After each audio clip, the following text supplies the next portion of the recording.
नमस्कार, मी जालिंदर धांडे दैनिक प्रारंभ परिवारात आपल्या सर्वांचं मनपूर्वक स्वागत करतो। गेल्या 10 महिन्यापासून बीड जिल्ह्यातील जे आर्थिक सहकार क्षेत्र आहे हे मोठ्या प्रमाणात अडचणीत आलं। आपण पाहिले सुरुवातीला जिजाऊ मल्टीस्टेट अडचणीत आल्यानंतर एका पाठोपाठ मोठमोठ्या मल्टीस्टेट अडचणीत आल्या। यामध्ये ज्ञानराधामध्ये सर्वात जास्त ठेवीदारांच्या ठेवी आहेत।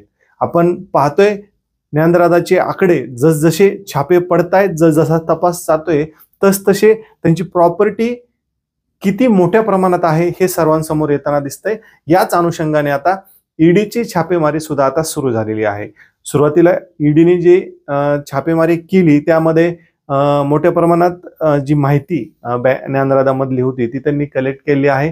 गेल्या 2-3 दिवसापासून ईडीचे जे पथक आहे ते पथक बीडमध्येच आहे आणि आता बारकाईने ईडी बँक संदर्भात माहिती घेताना आपणास दिसते।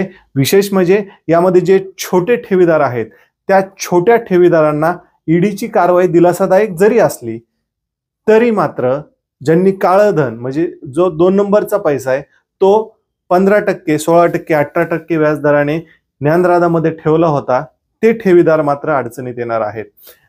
वर्षाचा जो रिटर्न टॅक्स भरला जातो तो टॅक्स वाचावा म्हणून काही लोक जो 2 नंबरचा पैसा असतात तो अशा मल्टीस्टेट मध्ये ठेवतात आणि आता हीच कुठेंची बँक अडचणीत आल्यामुळे हे ठेवीदार सुद्धा अडचणीत येण्याची शक्यता निर्माण झालेली आहे।